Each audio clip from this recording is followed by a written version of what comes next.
Thank you, Dr. Tadlock, for that very gracious introduction. And what you didn't say is that I have lost my voice somewhere between Washington, D.C. and Oklahoma. And so please forgive me for sounding very much like a frog. But I have to tell you, I've had a wonderful day here in Oklahoma. I arrived last night at the Tulsa airport and was warmly greeted by our great district director here, Dottie Overall. And it's just been a very powerful day for me. This state and the area that I've been in today, we go to Oklahoma City tomorrow, is so steeped in such history. We started the day at the Tulsa Chamber of Commerce.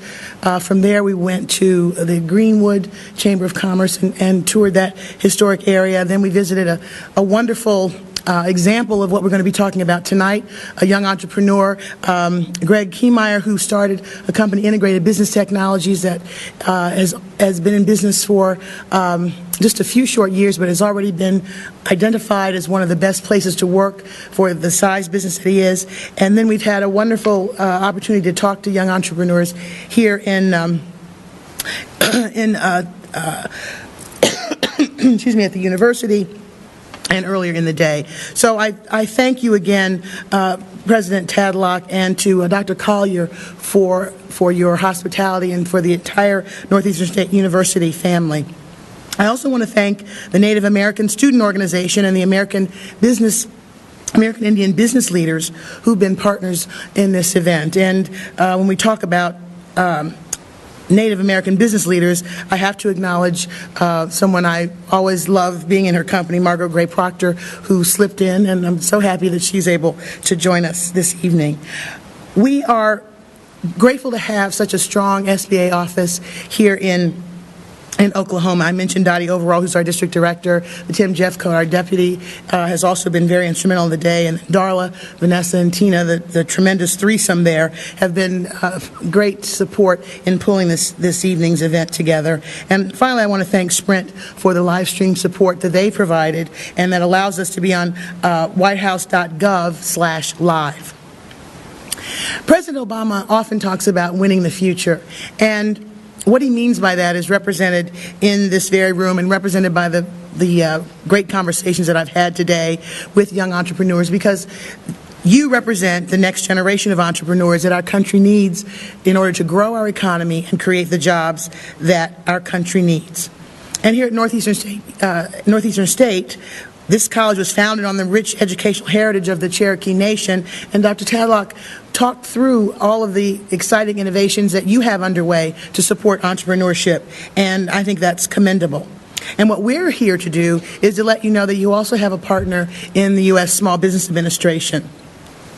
And whether you're looking at starting a business in order to stay here in this beautiful vicinity, if you're looking at taking over, as we've heard examples of taking the family business to the next generation, or if you're looking at doing something other than looking for that corporate job and leaving Northeastern State and starting your own business, we want you to know that the SBA has tools to support you, because we know that the small business sector is fundamental to our nation's economy. You are the engine of job growth.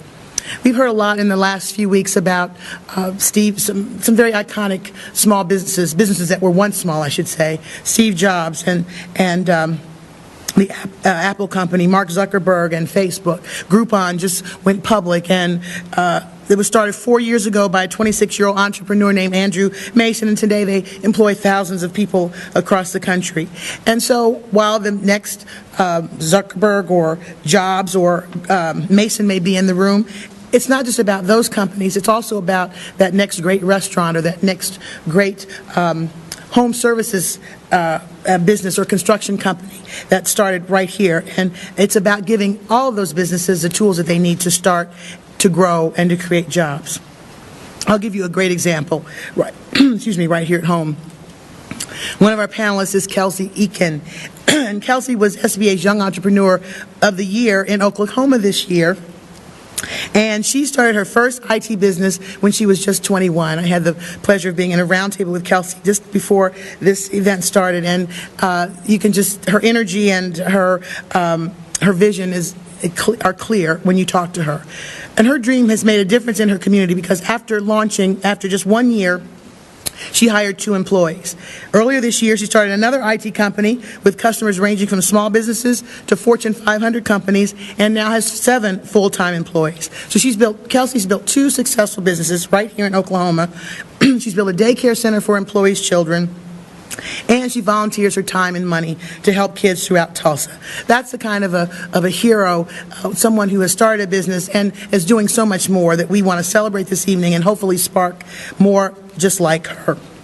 At the SBA, we want you to come to SBA.gov. We want you to learn more about our access to capital opportunities, our counseling and training, as well as our resources to help you in federal contracting if that is your part of your business plan. And I'm delighted that Jim Orbaugh, who is a district director for SCORE, which is one of our significant resource partners, is also here with us. As young entrepreneurs, we know that you do things differently. You're very mobile. You're looking for the technology tools that allow you to access information online. So we've completely revamped our website. I hope you can visit SBA.gov. We hope you use the feature SBA Direct. By putting in your zip code, you can see automatically the array of SBA services that are available in your area. So we want to connect with young entrepreneurs around the country, and that's exactly why we brought our Young Entrepreneur Series here to Northeastern State University.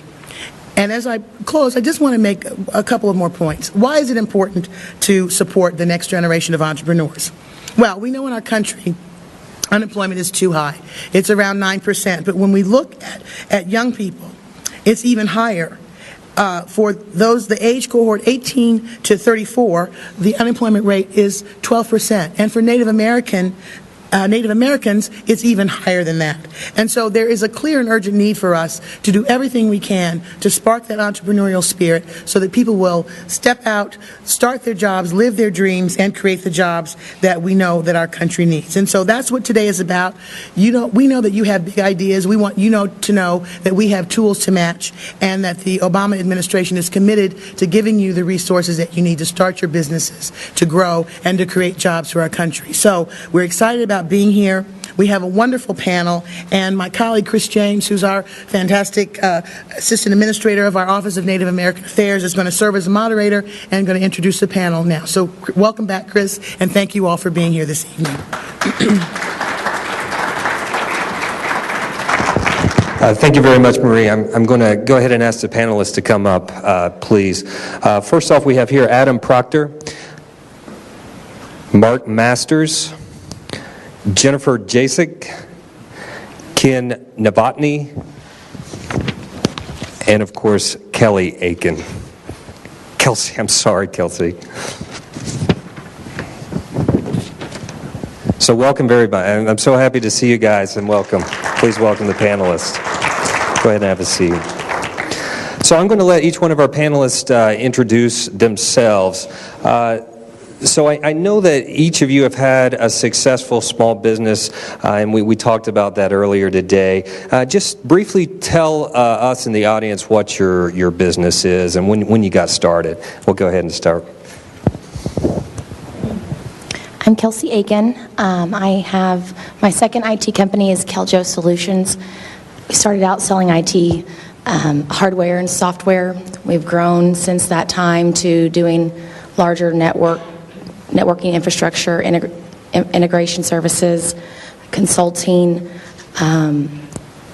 Basically, now we're going into business analysis, everything from just analyzing the business to taking all the way down to project management and streamlining processes. Hi, my name's Ken Novotny. I own CSI. We're a government contracting firm doing IT and engineering projects. For those that aren't familiar with government contracts, our last contract we won would be to consolidate all the Army's email.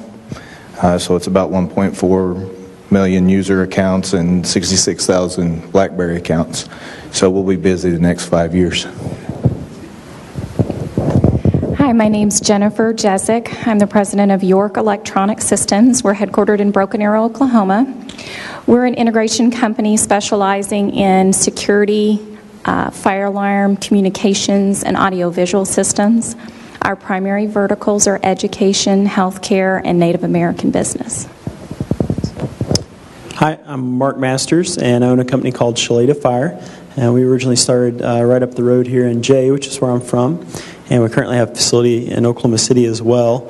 And we've been in business about 3 years, and we are primarily a federal contractor. We provide a pretty diverse range of emergency services to the federal agencies across the U.S. on IDIQ, multi-year federal IDIQ contracts. I'm Adam Proctor. I started up Village Furnishings last year, and it's an office supply, office furniture dealer in Tulsa, Oklahoma, and we do design consultations and design layouts for office furniture, school furniture, and hospital furniture. Great, thank you very much. Adam, you can keep the microphone. The first question is for you. You mentioned that you started Village Furniture. What really motivated you to become an entrepreneur? Well, it's a long process, but I really owe it all. Owe a lot to my wife. She has her own civil engineering firm there in South Tulsa, and when we got together and recently got married a few years ago, I had a chance to be on the road with her on all of the national organizations that she's a part of, and getting to hear her testimonial on why she went into business, and also getting to see all the other Native-owned businesses in the country, and the concept of buying Native and working in Indian country, and the concept of being a Native entrepreneur and what that means in Indian country, especially off of here in Oklahoma and really off the reservations in north and western Oklahoma, or western part of the United States. So, what are some of the challenges that you as an entrepreneur overcame when you just started your business? What were some of the things that you overcame? A lot of it, the part of it was being excited about having the chance to do something on your own, and really that excitement kind of carried over. And then once I was done being excited, I was really scared, because that the fear comes on. Now it's on you to do, and when that hits you, there's a moment of blindness, because you ask yourself, now what do I do next? How do I do this next? And you really find out how smart you are in that process. And then beginning is kind of a learning process, so you're putting two and two together as you're running along. So it just finding out. There's a lot of things that you need to realize that you didn't realize going into it. So. Well, thank you very much. My next question is for Jennifer. Jennifer, you're a second-generation entrepreneur at York Electronics. Really, what made you decide to go into the family business? Well, I worked in the business starting when I was 14, and my bus dropped me off at the office after school. And when I graduated from college, I left and I went into technology, and I worked in a Fortune 1000 company, and I never thought I'd go back. Post 9/11, I was looking for a new career, and I asked my dad to look at my resume, and he said, "Let's have lunch." And I said, "Okay, Dad, what do you think?" I thought he was going to give me a referral to talk to somebody or say, change this. And he said, "Have you ever thought about coming back into the business?" And honestly, I hadn't. Till I really sat down and talked to my dad and talked about his story, about his investment and what he wanted for a legacy. And he didn't want the business to die with him. And it just grew from there. So under your leadership, how has the business changed? So from being the way your father ran the company to now you being the company, what has changed as under your leadership? Well, I think my dad started out the business working a lot as a contractor in the construction industry. And I've tried to evolve the business into more of a consulting company, so that we have the opportunity to work directly with owners and not as a subcontractor. The other thing is I've really evolved the technologies that we sell and service and represent as more IT-centric technologies rather than legacy analog systems that my dad, the company had started out. So we still support those systems, but we're really trying to evolve into more of an integration company as opposed to an installation company. Great, thank you. My next question is for Ken. Ken, CSI has been named by CNN Money as one of the top 100 fastest growing inner city businesses in the country. Congratulations, that's a great We were number achievement. one, actually. Oh, number one, great. Number one. Just based on your success, where'd you get started? I know this is an SBA event, so I have to give my hat off to the SBA, because actually that's where I started. I was a contractor out at Tinker, and my mom owned a convenience store and my dad a mechanic shop, so I come from an entrepreneurial family, but neither of those really fit into what I wanted to do.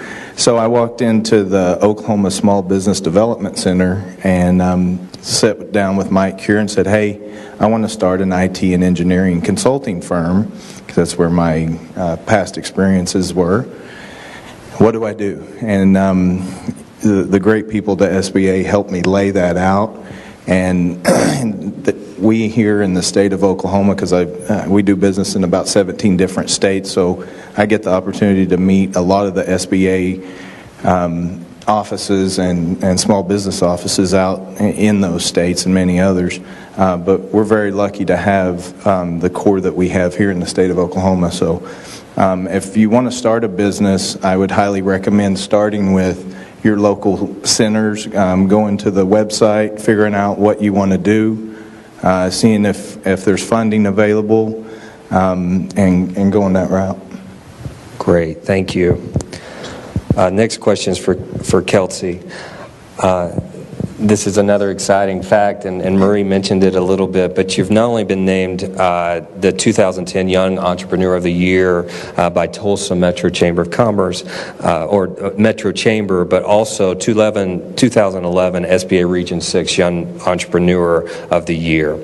So what would you advise what would you advise a potential entrepreneur that might be watching online or maybe here in the audience? What would you advise them if they had a dream of being a business owner, but really just they don't know what to do?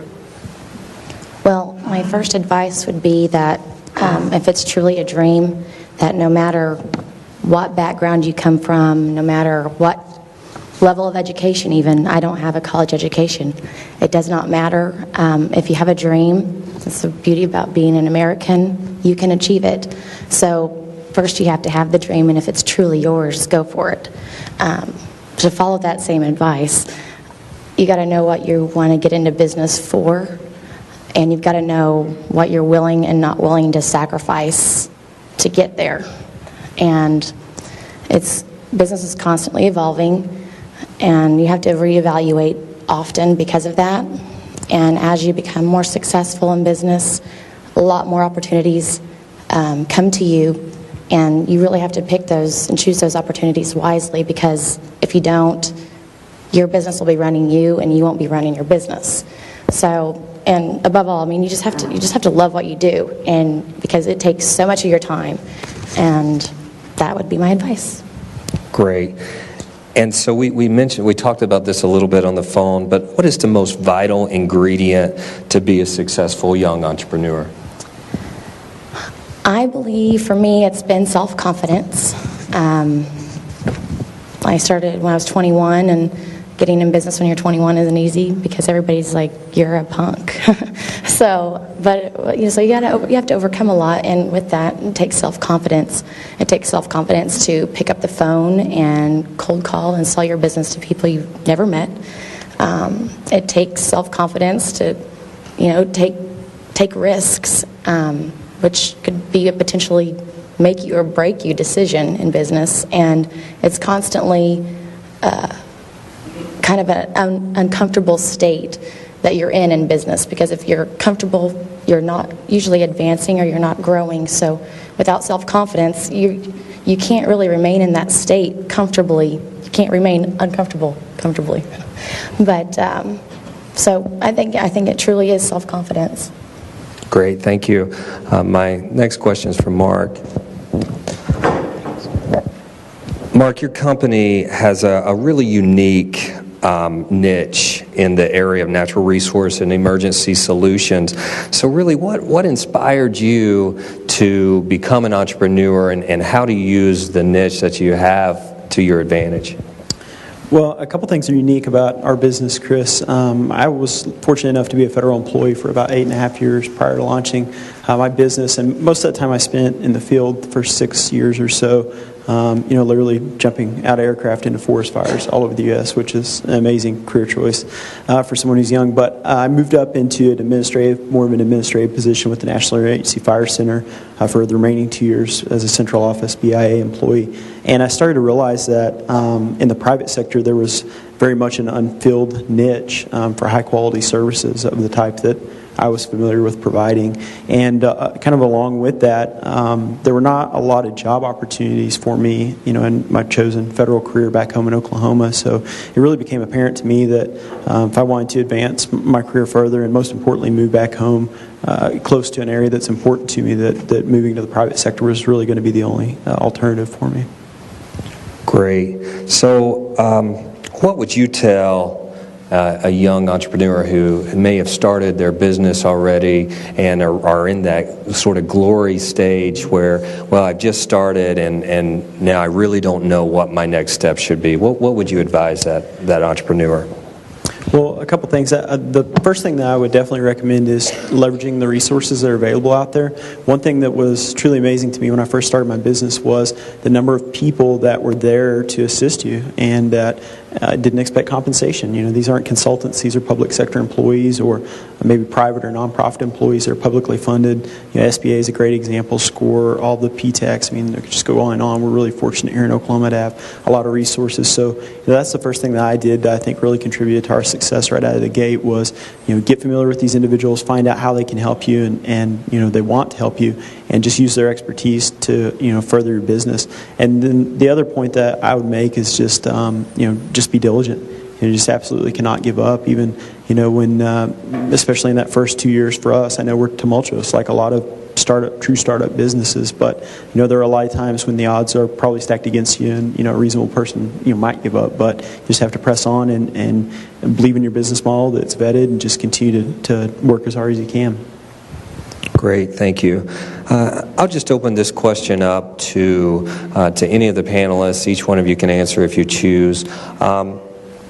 But really, I know that you hear a lot of this, can entrepreneurship be taught, like in an education setting? What are your views on each one of you, how each of you became an entrepreneur? Do you believe entrepreneurship can be taught, or do you feel like it's something that sort of burned as a fire inside of you, or is it a combination of both? And I'll just open that up to anybody. Go ahead, yeah. I think it's a combination of both. Like I said, I don't have a college education. That's not to say that I didn't have to learn everything that I do. I tell people I went to Google University, and I graduated, and I wrote them a thank you, and they never wrote me back. But anyway, I keep thinking about, I wasn't awarded the opportunity to go to college, and a lot of the things that took me a long time to kind of learn and sift through, I could have learned in college. So there's so many things that if you have that drive, that doesn't mean you shouldn't go to school. In fact, I think that would mean you have a leg up, because you'll come out with drive and knowledge of business, and those are a winning combination. So that's what I think. Anyone else? I think, as you've heard from the first round of questions that you asked, I think what everyone up here is trying to say, you have to have amplitude and aptitude. If you don't have those two things, you're not going to have the ability to want to get out there and do better for yourself, do the things for your customers that go 110% over what they expect. So I think you can teach it. but I think the person's got to have the amplitude and the aptitude to apply that teaching. And the thing about teaching someone to sell duct tape, that's much different than what I do every day. So what you may try to teach someone may not be what their passion is. And you have to love what you do. You spend way too much time to not love it. So I think you can teach the principles, but maybe not get down to the widget end of it.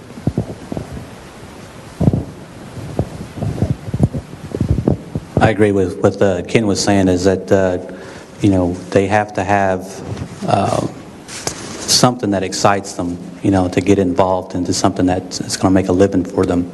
And it's, when you're in your 20s, you really don't think about it as much because you're spending more time in either raising a family or going to college or a little of both, or you're in the service. So you really don't think about, making a living or starting your own business until you finally realize there's a niche for it, or there's a catch that people are looking for that you stumbled upon. When you go to Votech, you're learned a trade, but they don't. I don't know if they teach you how to run a business off that trade, that there's an opportunity for them to grow off of something they've learned how to do. Hopefully that would be a next step to take it further for them to learn something. But it would still be back on that individual on the drive and the passion that whatever he has to be involved with, whether they're college educated or not college educated, or if they're a high school dropout, there's still an opportunity for them. And as counselors and teachers and counselors at colleges, there's still, even though that the grade's not showing who that true person can be, he's going to bloom somewhere down the road and find something that's going to excite him. And once he catches that little spark, that little something that's going to give him something, he's going to carry that on and hopefully be an example to the other ones that I hate to say it otherwise, gave up on him or really didn't believe that he had that spark growing up. So, just to touch base, Adam, I like when you mentioned the spark. So, a lot of times there's, and I'd like each of you maybe to talk a little bit about this.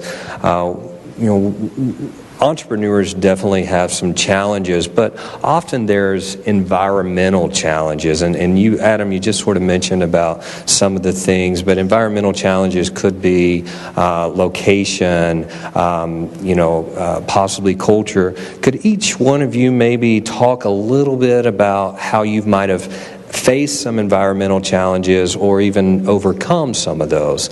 And Adam, if you don't mind starting. Well, I grew up in a community not too far from here, the Greasy community here in South Adair County. And, we were taught growing up that, you only had two things in life that you're going to do out of high school. And it's either work at one of the cannon factories, catch chickens for Tyson's for a living, or go to the service. We were told growing up at grade school and high school, that was our only options, or the service, that was our only options to do. We weren't told that, what we can do. We knew how to work. We knew how to haul hay and do all the ranching and the farming and the agricultural stuff, because that was an everyday life there. But as far as making a living on it, or as far as making a life and making a business out of it, that wasn't shown to us as part. So as as an Indian boy in Adair County, that in order to be a true Indian, you had to be poor. And that wasn't. That's not the case. And then I would think it was just applied to tell you that there's nothing out there for you, which in hindsight, looking back now, that all my ancestors coming back up, they all made a living for themselves on doing the very thing that we were growing up doing right there on the farm. And that's, to me, I looked at it, that's what it is, being not only an Indian, but being a human being, being a man, because you're taking care of yourself with what you have to provide with your own hands to feed your own family. And that's what it's about right there, I thought. I saw that. So that environment was, coming up, was always the niche that, you really didn't believe it, until I got out of that community and went to college here. I graduated here in '98, by the way, Redmond. you're showing something different, and the mindset's different, and you didn't see that growing up, but now that you got to be around a lot of other students from a lot of other places other than where you're from, you get to see a little bit more, exposure on what's going on out in the world as opposed to what's happening right there in the community. Chris, I can follow up on that. I don't know if this is what you had in mind for an environmental challenge, but it was the fall of 2009 when I left the agency appointment that I had and launched my business, and that was kind of the peak of, by some accounts, the economic crisis, and so the financial environment that I was launching a business in was awful, to be honest with you, and I had a number of disadvantages stacked against me because I was a very young entrepreneur without a ton of assets, being a public sector employee to lay down on the table, as well as the fact that we provide private sector firefighting services around the U.S. It's pretty high risk work that we're engaged in, and so the combination of all three of those facets made it extremely difficult to get financing for us due to the economic climate that we were in. And so one thing that we did was reached out and looked at different government secured lending programs, and we were able to get financing through the Bureau of Indian Affairs Loan Guarantee, which is an amazing program for those that aren't familiar with it, and really met our needs perfectly and will going forward as well, it seems. And so I guess that would just be the one recommendation that I would have, regardless of what type of environmental issues that we're talking about here. If it is financial, especially for tribal members, there's so many resources out there for Native entrepreneurs to reach out to in so many different areas, but especially financing to get assistance to make that access to capital a reality, to be able to pursue federal contracts or to grow their business, add employees, whatever their objectives are. Great, thank you. I think I probably faced a more cultural challenge because the business that I went into was predominantly construction related. There are very, very few women still in construction, and so I wasn't taken very seriously. And I had to take some extra steps to become technically knowledgeable and work hands-on so that I could really apply and be able to show people that I understood the work firsthand. I wasn't just somebody's daughter that was given a business, and so it was a little bit different experience for me because I had the fortune of having an established business to work in, but at the same time I would recommend anybody to take that first-hand step, go through that process to learn what your employees do, learn what other peers in your business do, and really understand it from a hands-on level, not just from, that 30,000 feet management or P&L type level. Go ahead. I grew up in a town called Pocasset, Oklahoma, and I don't know if Google would actually find it. But it's 3 blocks long and 4 blocks wide. And like I said, my mom owned the little convenience store there, which sat next to the post office and the only 2 structures in town. So I grew up bagging ice, frying chicken, making deli meats, and doing this, that, and other. So hauling hay and driving tractor and working on the farm equipment, that was all something that like he says down there, that's what you do. But I didn't want to do that. So I went to college and I got a degree and I went into my trade. But the whole time I was trying to answer one question. I had goals for myself that I wanted to meet, and all I had to answer was the question of how. How am I going to meet that goal? And working for someone else would have never got me there. So that was something that I strive through life. And one of the things, there are a lot of naysayers in those towns because they think they know everything about everything, and actually they know everything about their little dot on the map. And a lot of them are fish stories. So I think if you have the want, all you have to do is answer the how.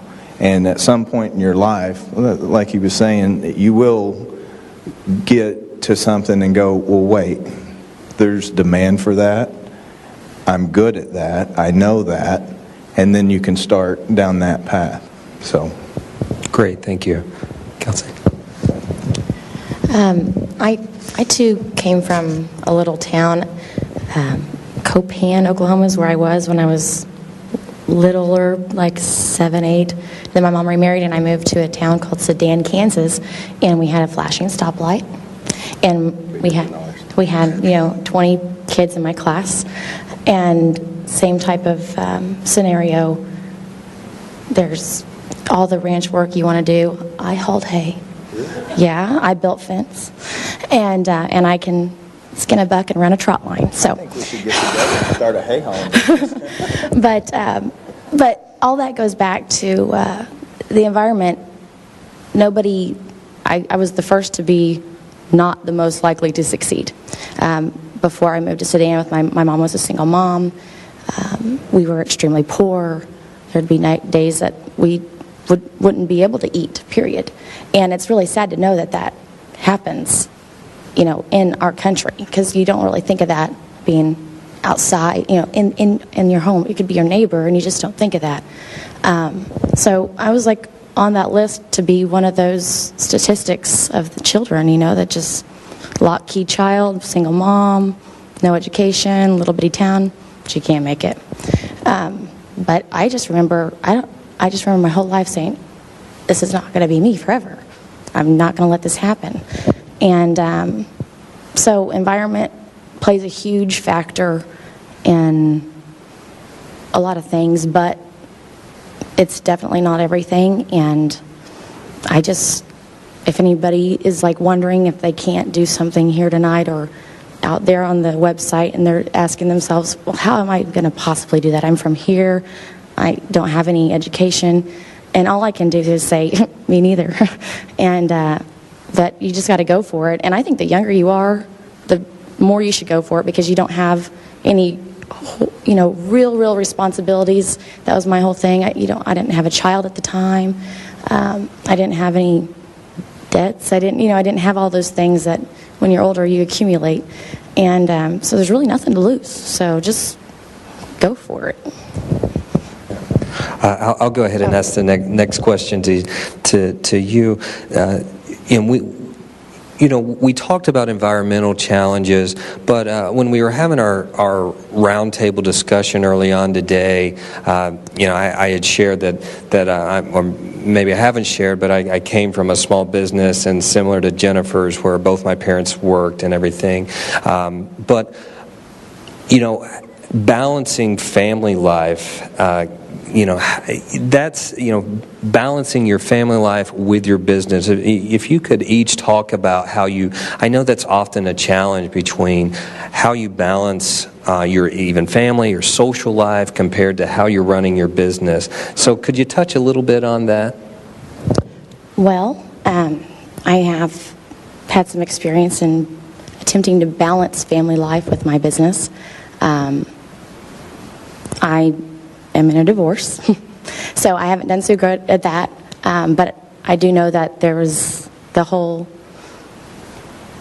lot of my fault, and I've learned from that mistake. But because of that, I made sure that I wasn't going to continue on that same path. So that's how I started my second company. I just decided to take a leap of faith and go to doing what I originally set out to do, because I was not going to let my business continue running me. And I have a 3-year-old son, and the customers that I have, if I ever have to bring them to work with me, they let them come. So it's really great. I got out of the corporate environment pretty much. I only focus on helping nonprofit organizations, because the whole reason I got into business was to help people that really needed help, and I have a soft spot in my heart for the children, because I was one of those. So that's what I do now. And still doing the same thing I did, way more enjoyable, and it's a lot better atmosphere, and it allows me to have time with my son and make sure that I don't get into that slump again of my business running me and me not running my business.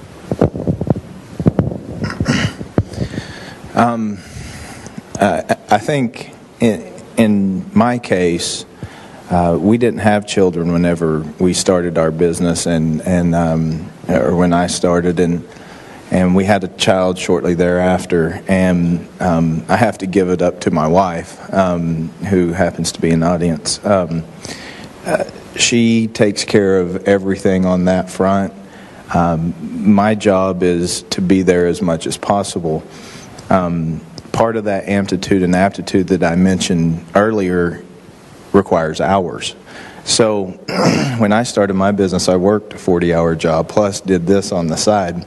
So I would be recruiting people for jobs in California after I got home, or if my job required me to be on the road, instead of going to dinner, I'd stay in the hotel room. So many hours have been given up in my personal life. We've got people on the East Coast, people on the West Coast, and so I really never stop working, and my wife puts up with a lot of that. Doesn't matter if we're at the lake or in Cancun. It doesn't matter where it's at. If you're going to be a small business owner, you have to be accessible to your customers and to the people. But as you start building your revenues, you can get people that are smarter than you. And luckily, I have many of them in my corporate office. And you can count on them to do those things. And really, at first, the balance is so one-sided. And then eventually, you can kind of get the balance in once you have the revenues to support people to start handing the things off. So. When I started with my family's business, I wasn't married and I didn't have any children. So I started off in a different place than I think I ended up. But the most important thing I can say to help balance that is surround yourself with people that believe in what you're doing and want to support you. It's kind of that whole thing, it takes a village to raise a child. I think we have a support system of about 6 people in my family that help with different family things, be it either filling in for me or picking kids up from school or running to soccer or whatever those important things are in life. And I also think it's important that you keep things in perspective, and that you, if those moments in the life of your family, nothing's worth missing. You'll never forgive yourself if you do. So get your support system in place and keep a perspective on what you're doing, because a lot of things can wait till tomorrow. They don't feel like it at the time, but really they can wait till tomorrow and you can have that moment. I think my story, Chris, is not that dissimilar from a lot of true startup entrepreneurs. I feel like I spent probably about the first 16 and a half months, to be approximate, after launch working 7 days a week, 10 to 12 to 18 to even 20 hours a day, relentlessly for over a year. And it finally, something happened around that 16 and a half month point for me, revenue-wise and contract-wise, et cetera, to where I could finally take a step back and say, okay, that was ridiculous. It was unreasonable. It was unhealthy. It was a lot of things, but at least I did it once, and hopefully, we're past that.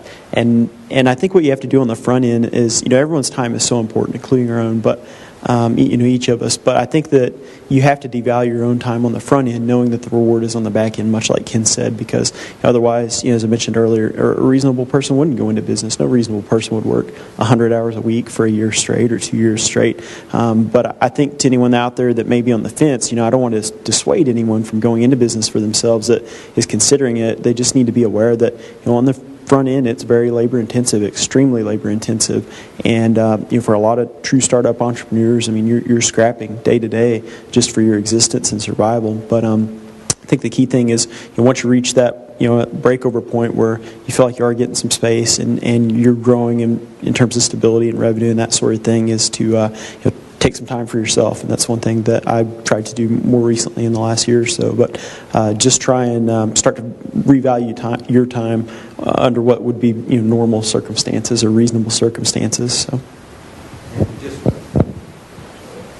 Just one more follow-up question. Just a follow-up question. When did you get to that point where you, was it a few months, was it years? When you got to that point of what you, in your words, the breaking point?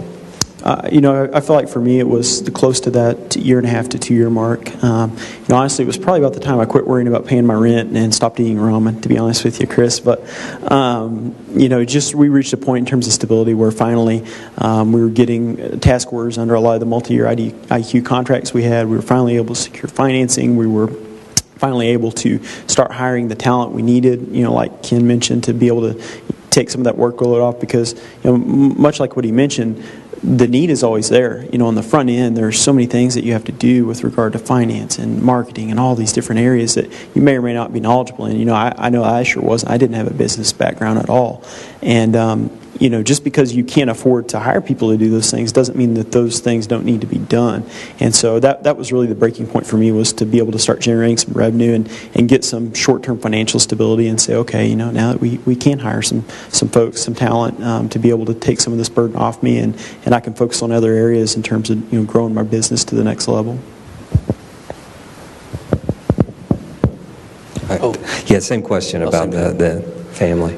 It is. I mean, just like what everybody was saying, it is a struggle, and you have to learn how to juggle that. And then in the beginning, you get caught up in the challenge, and you want to succeed, and then there's a need to succeed. But after that first wave or so, coming home at the end of the day, you find out why you're doing what you're doing, and hopefully your spouse and your kids will understand what you're doing, why you're doing what you're doing, and respect that. They ask, why are you leaving now, or why are you going here? Why, well, Daddy's got to work, but it's not always, work, So I try to make time and be in there for his ball games or his practices and making sure he's doing his work. But I'm still trying to do everything else at the same time. So, yeah, once you get down to that second, third year, you'll learn how to juggle it and spend more time and make a balance of that. Some days it's more than others, but you'll find a way to make it work. Great. And I'll address my next question to you, Adam, since you have the microphone. Each one of you had mentioned access to capital, and some of you had talked a little bit, but I'll let each of you sort of talk about maybe some challenges you may have had, or even some positive experience of accessing capital for your small business, especially in the early stages. So Adam, go ahead. Well, I haven't got to that point yet. Okay. I mean, everything is still on the... I'm still making money when I can, but it still hadn't got to the point where I need financing. I hadn't got to the luxury yet, so hopefully in the next couple of years I'd, face that challenge. Great.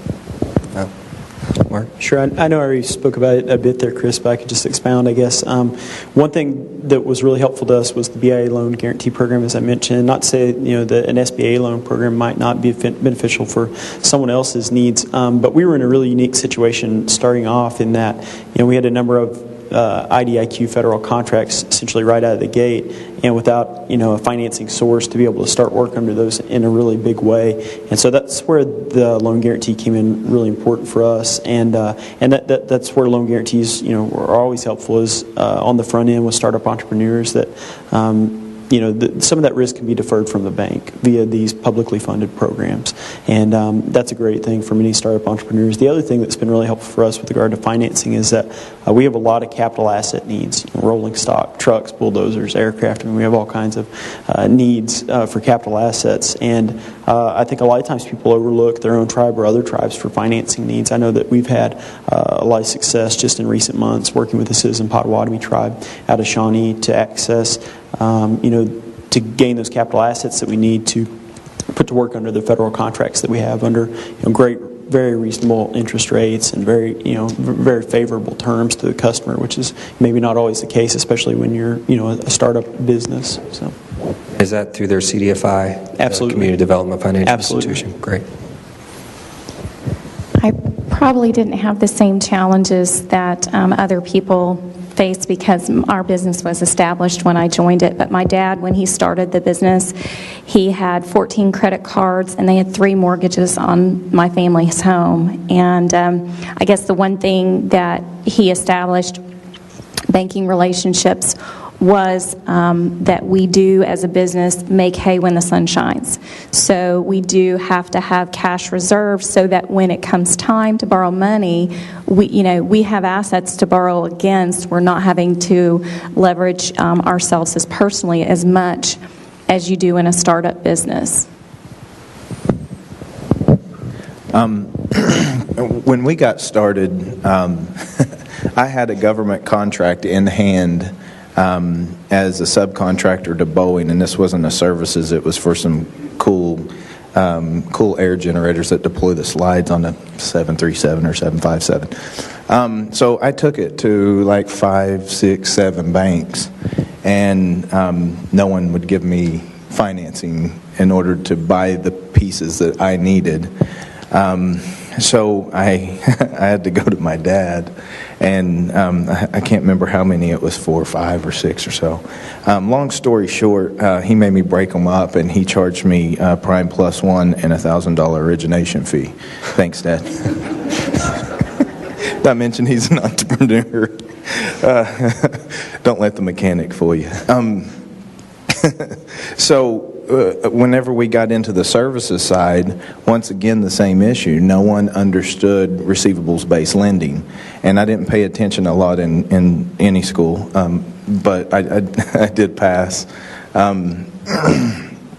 I did pay attention to the lending that you need, and I think that's important for the people that are interested in starting a business, is understand what type of lending you need and then go find that lending.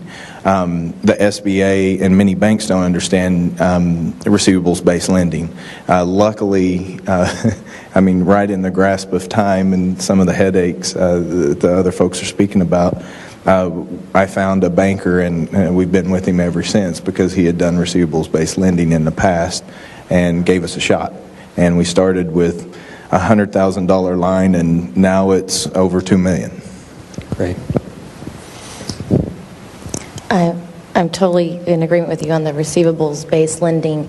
In my business, we don't manufacture anything.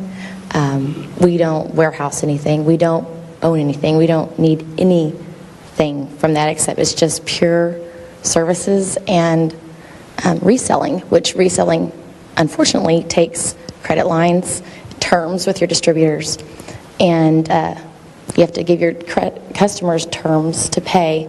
So there's a huge cash flow problem, really, in my business.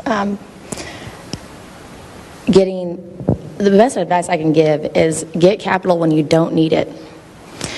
Because it's amazing. You can go to a bank, if you don't need any money, they are more than happy to give it to you. But when you do, they don't want to. And I understand that, because that's their business, and it's a risk. If you need it, there's a risk involved. So, and then save it, and maybe spend a little bit so they're getting some interest off of you. That's my advice. Great. So thank you very much, all of you. Before, in just a few, I'm going to ask one more question, and then I'm going to ask Deputy Johns up, Deputy Administrator Johns, to join us on stage, and then we'll open the audience to the Twitter and Facebook and audience questions.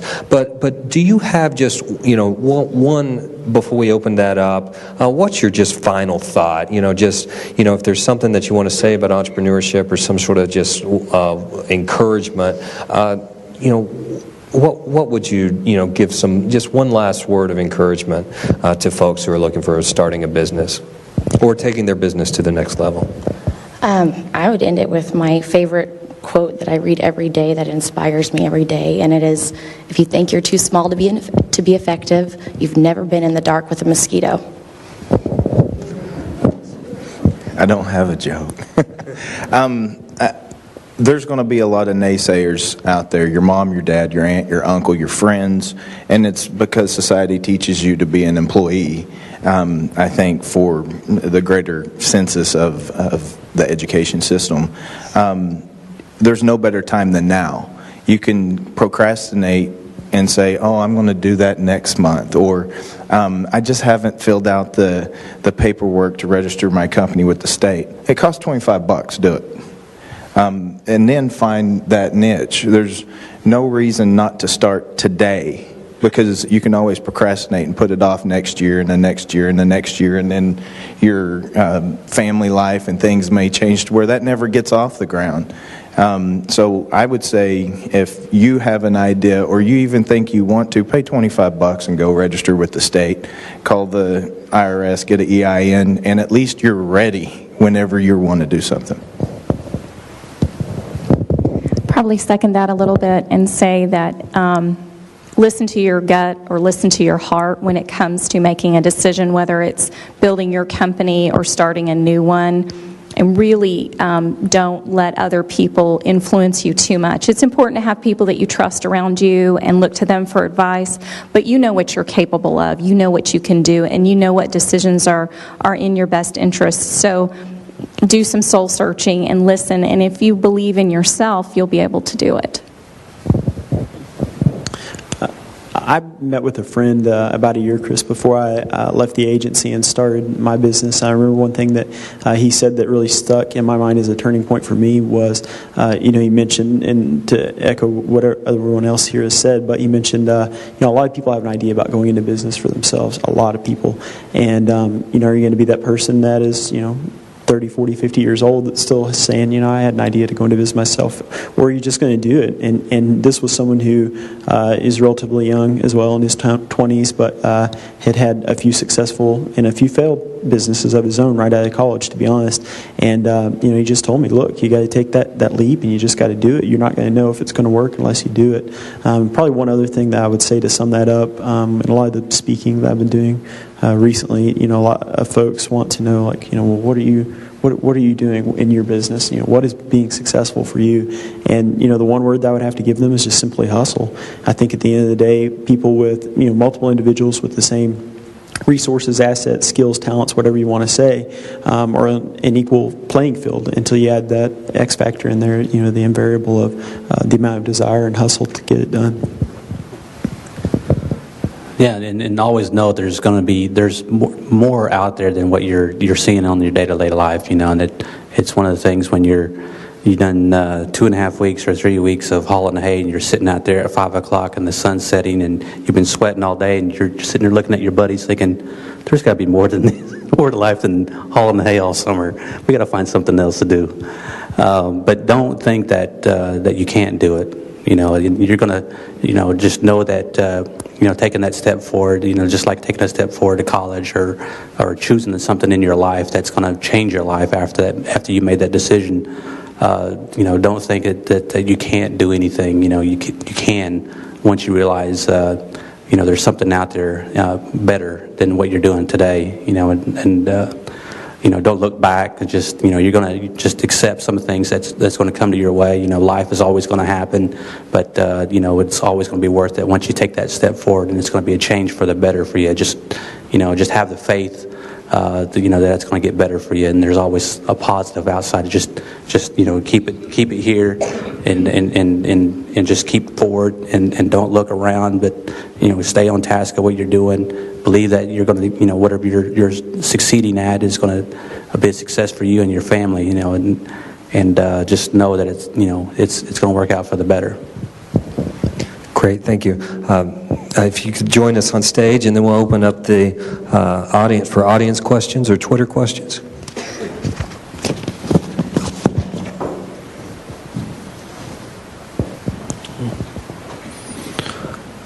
Do we have any questions for the audience for Deputy Administrator Johns?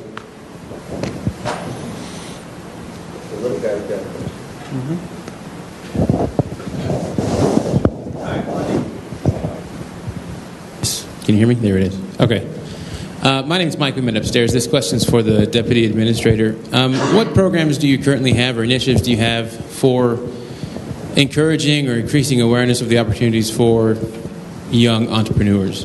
What are we doing? And second to that, how are you marketing those programs? How are you getting the word out for them? Thank you. That's a great question. Before I answer, I just have to compliment this panel. I thought they were really extraordinary in terms of what they shared and some terrific advice. Everything was just spot on in terms of really telling it like it is, if you don't mind me using that common term to describe really a very uncommon and excellent panel. Really, this Young Entrepreneurship Series is front and center what we're doing to connect with younger people around the country and encouraging them to look at entrepreneurship as a viable career option. I think we all know the economy has fundamentally changed, and I think a generation ago, probably my generation, you grew up and you try to get some training, go to college, or whatever training you did, high school, and then the objective was, oh, I'm going to go get that corporate job. That's what I'm going to do. I think now, youth entrepreneurship has always been the true fabric of our economy.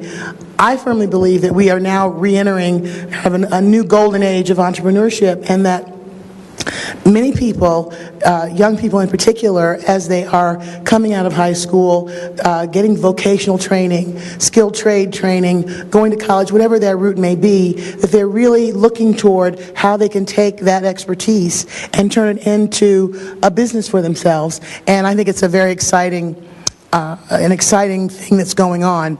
And it makes sense given the changes in the economy, fundamental changes from those corporations that we all know well, and those names we grew up hearing, and how those companies have changed fundamentally.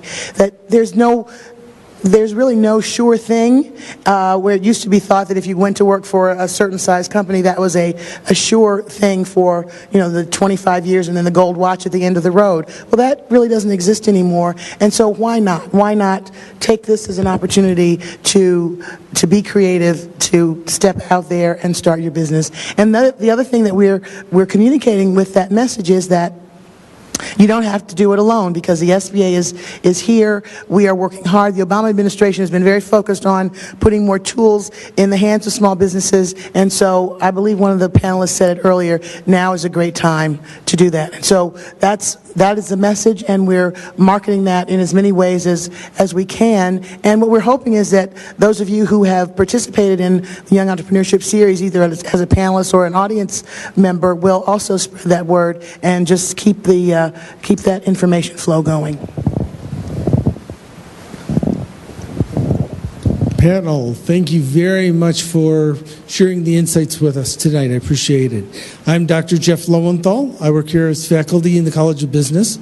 And I think one of the things that I think you've all shared with us is the things we teach in school here is that to look for opportunities where you may not necessarily see them. And for the young gentleman who said how you were sitting out there in the hayfield and sweating at the end of summer, well, there's a gentleman right now who is about 26 years old. He owns 8 major combines, and he's learned that maybe cutting the hay for my parents is not the world's best thing, but maybe now that I can cut it for other people.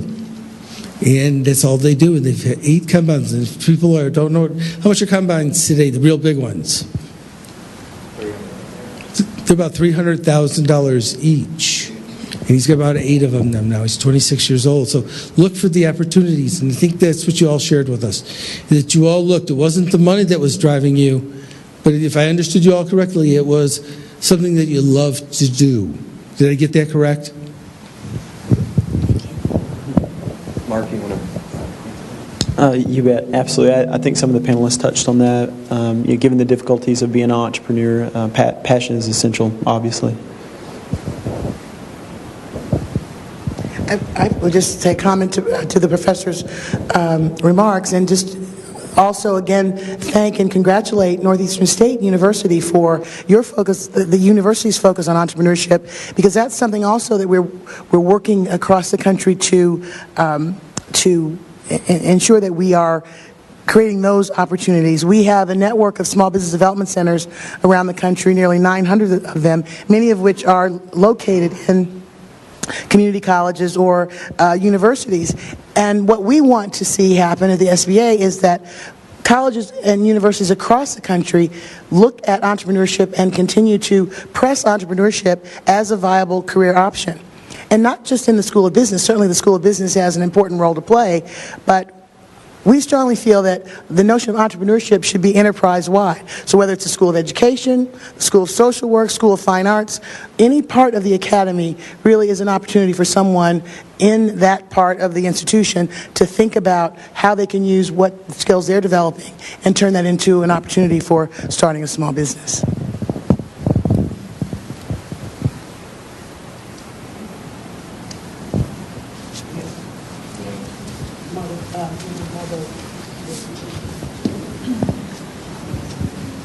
Thank you. That that was a very inspiring panel. But what I want to ask you is, how has social media and the way that I market my firm has always been the conventional way, by going to the chambers and volunteering. But how are you using the internet, e-commerce for your business now? Because that's not the way it was 20, 30 years ago in starting in business. How has that affected your businesses?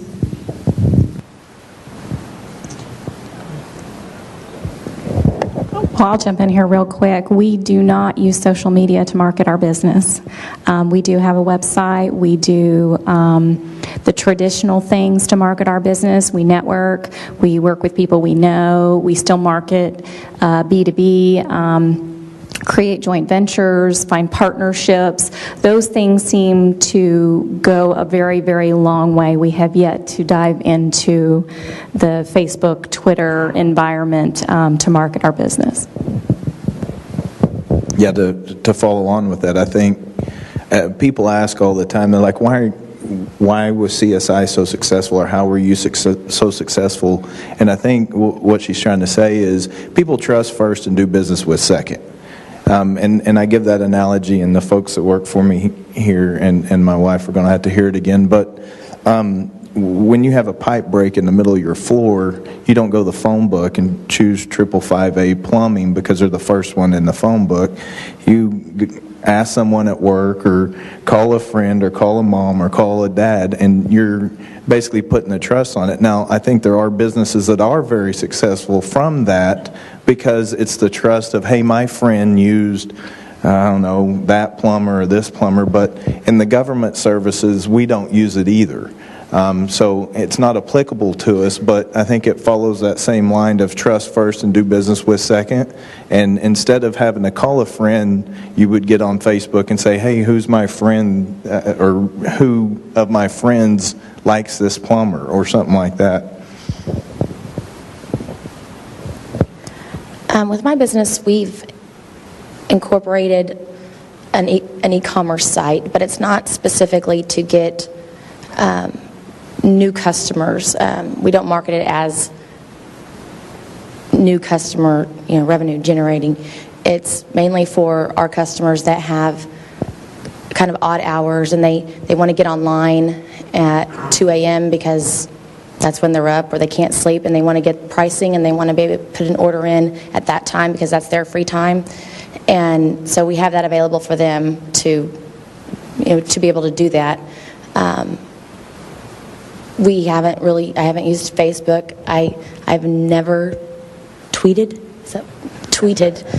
And so I really believe that in business, you've got to have that personal contact. I don't want to just have numbered customers.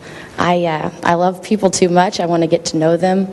And I read somewhere, I think it was on AOL, that in like 15 years, there's a bunch of things that are going to be completely extinct. Fax machine and listed like a corded phone, and actually it listed customer service. And so I was like, man, I need to stay in this customer service business, because people want to call and talk to you. They want to know they want to know that you care about them, and I think the social media kind of takes away from that. So I think we have time for one or two more questions, Nicole. He's got you on that side.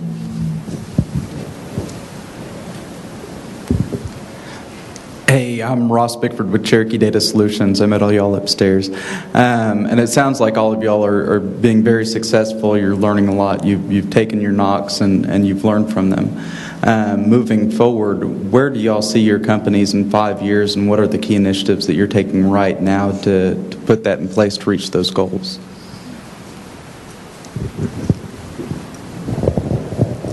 Well, my goal for my business isn't probably the typical goal of this many employees and this much revenue. In fact, that's like the last thing I'm really thinking about.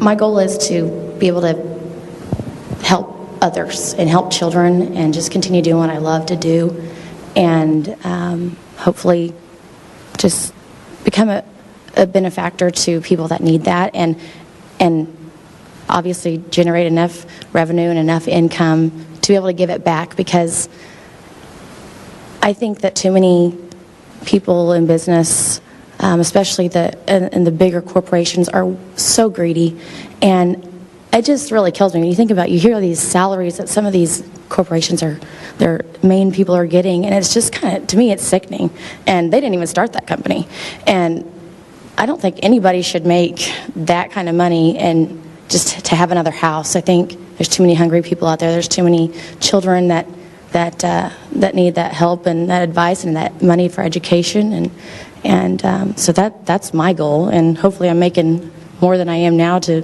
be able to do that. So. What was the question? What do you want to Oh, 5-year plans. You set out with goals, and my goal, whenever I started this contracting company, is to have a $5 million business, and then I changed it to a $10 million, and then $15 million, and then 20. And now that we're in the 25, 30, actually my goal is to make it to a $100 million company. But my reasons for giving back, which I think once you succeed in something, I think there's a fulfillment in teaching others what you know. So what I've done in another SBA program is the mentor proteges, and so I'm mentoring other proteges that will come into the 8A program and flourish and be able to succeed. And so I plan on CSI continuing to grow, and a lot of people say, well, what's your exit strategy? Well, I'm 36 years old. I'm not retiring anytime soon, so I might as well grow it as big as I can and help others along the way. Our business objective is a little bit different. In my industry, the average wage for an installer is about $30,000 a year. And part of the reason for that is because we've been relegated for a really long time to be a second-tier subcontractor. And my mission and goal is really to raise the value of what we do. So we're focusing on consulting, we're focusing on a higher level of education and certification in our business, and education and awareness, so being involved in industry associations so we can really work together to make people aware, because it's very hard to attract people to your industry and your business when there isn't compensation for the work. And it is physical work, it is high risk work, so we're working really hard to increase the value, educate contractors and other business entities about what we do and what it really means to put in life safety systems and security systems, and what it really does for their investments as far as investment protection and for their employees and for their business. I also think that it's really difficult to place a revenue amount or employee amount on it, because it's a changing target. Much like others you've heard here, I had benchmarks when I set out, and when you reach those, you say, well, now what? The next reasonable, level higher benchmark, and then you attain that, and so on and so forth. But I think the key thing to remember, though, is a lot of times people want to ask, well, what is your plan? Or people want to tell you their plan, and they just give you these astronomical and staggering numbers. And I think the key thing to remember for us, especially having a lot of multi-year federal contracts, is that there's an optimum size, and bigger is not always better for us.